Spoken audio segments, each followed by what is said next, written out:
Welcome back to my channel. We're in South Carolina today at the South Carolina State Museum. As many of you know, I specialize in travel ideas in Washington, D.C., so I am used to Smithsonian museums, which are a world-class family of museums, some of the best, if not the absolute best museum family in the entire world. So coming to South Carolina at a state museum, I was not expecting to be overwhelmed, but I was. There was a lot of things that they got right here that didn't even come close to what I would see in the Smithsonian because they did such a great job. Other things they got completely wrong. However, I can't wait to take you on a tour so you can know exactly what to expect. So please stay tuned because we're going to get started right now. What you're seeing in these images is pulling up to the museum, and right across the street is another fun adventure. It's called Adventure, and just check that out on my channel if you're looking for what happens there. But anyway, this is the entry to the lobby, front lobby of the museum, and as you can see, it is a wide open lobby. The recommendation is that you start on the very top. It's 4 floors to the museum, and work your way down. And this is where you actually have to pay. This is not a free museum. The Smithsonian museums are all free, but this you have to pay. So be prepared for that. Now, even though they recommend you start on the 4th floor and work your way down, most visitors, from what I saw, to include myself, started on the 2nd floor. And here's a 4D movie theater. We saw a film there. It was really pretty good. I recommend you do it.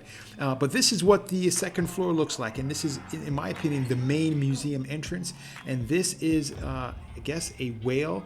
And it's a pretty, in my opinion, sad looking whale. I wasn't very impressed. In fact, I was underwhelmed by this whale, but it gets better as we go along because, again, I started out by giving it away saying that this is a pretty good museum. Now, as you can see, there's Christmas decorations about, and that's because we visited during Thanksgiving. So why do they have Christmas decorations during Thanksgiving? I can't explain that. However, we're looking right now at the prehistoric era of the museum. And I gotta say, when I, looking at the Smithsonian, how well they do theirs, this is not really that well.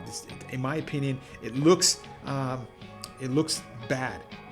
The information placards that are there help you learn about what you're looking at. But as far as how it's presented, in my opinion, it doesn't look very presentable. Now, I promise you, do not judge the museum by these exhibits right here because it gets much better as we go on. And I think the reason why they say start on the 4th floor is because the 2nd floor, in my opinion, is underwhelming. But however, talking about this right here, which is basically the Bay Line seashore area for South Carolina, when it comes to South Carolina history, they do a really good job. And I love this elevator right here, so I kind of captured it for the video. So, I thought it was pretty cool it being see-through and you can see yourself going all the way down. Again, we were there during Thanksgiving, so you can see all the Christmas decorations. But one of the challenges with it being a state museum, it captures a whole lot in a pretty large building, but it's a lot of stuff here. So it looks at prehistoric history all the way up to modern history, and that is a big chunk of time. So now as we move into, say, the 17th century, you see, a lot more things that you can probably recognize: horse-drawn carriages. You see, like, the automobile. That's first introduction being developed, and it continues on and progresses its way through history. Now, the prehistoric history, I thought that was pretty sad. However, as we get into more modern history, 17th, 18th century history, I think they do a phenomenal job. They have some really nice pieces here, and I think it's displayed very well. It's explained very well, and I love the little miniature villages that they have. And they have several of these, and I think it helps you understand how the pieces you're looking at in the museum all fit in the real world back then. You guys want to keep rocking through the museum?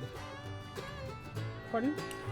So something to keep in mind if you ever decide to come here is that it is called the South Carolina State Museum. So it's going to have a heavy focus on nowhere else but South Carolina. Now, it does a good job talking about the general history of, how South Carolina fit into the general history of what's happening in the world. But the real focus here is on South Carolina. And I love that because you get a sense of how South Carolina dealt with many of the changes that were happening in American and world history.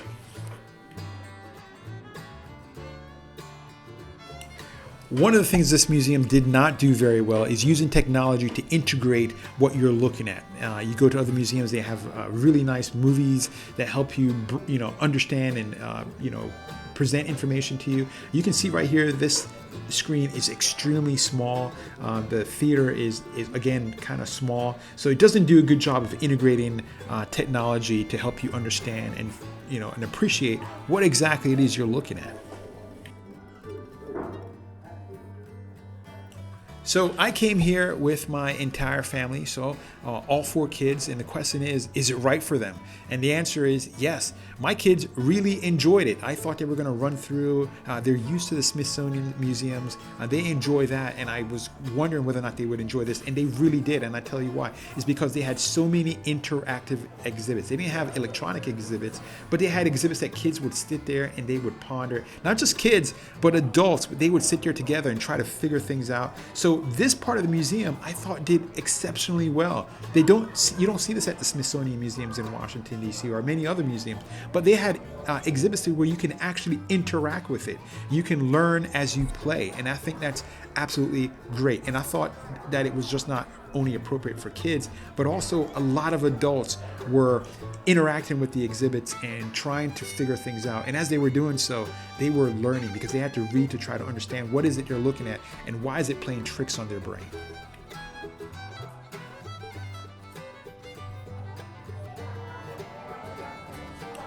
So in addition to it hitting the right tone for kids, I think it also does a very good job drawing teens in. And as I said earlier, it's great for adults. Adults, teens, and kids all were involved in the learning process. Now, if you're watching this far, then you're more than likely going to like the stuff on my channel. So I encourage you to check it out.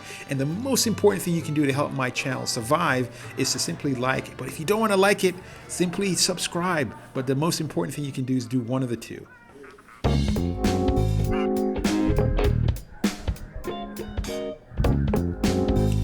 Where this museum excels is in talking and displaying South Carolina history.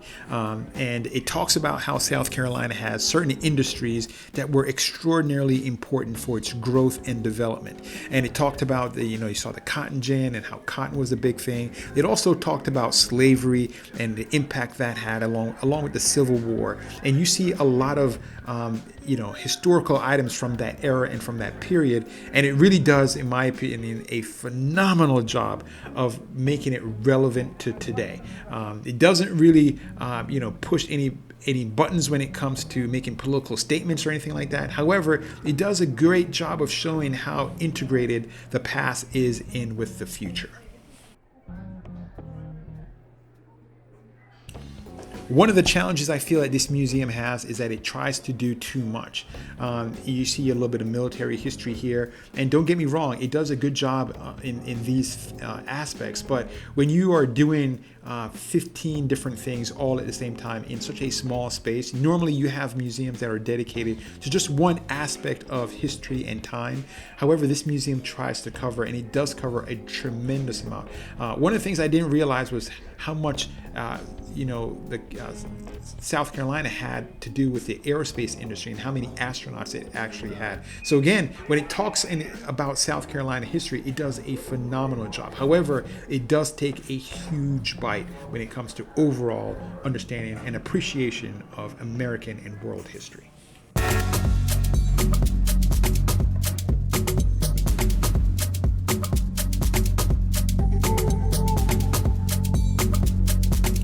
Now in this section, you're looking at Civil War, slavery, Reconstruction, that type of thing.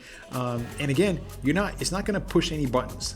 It just tries to present information. And I realize that in today's society, especially, those are hot button issues. Especially you have some people who are trying to erase history and others who are trying to rewrite history. And it's a very difficult way, time period to try to explain it. However, I believe it does a good job in presenting the information in an unbiased and truthful and factual way, as a museum should. It should not take a political stance. So one of the good things is that you'll come here and you'll get a real understanding of history as opposed to how people want to see history.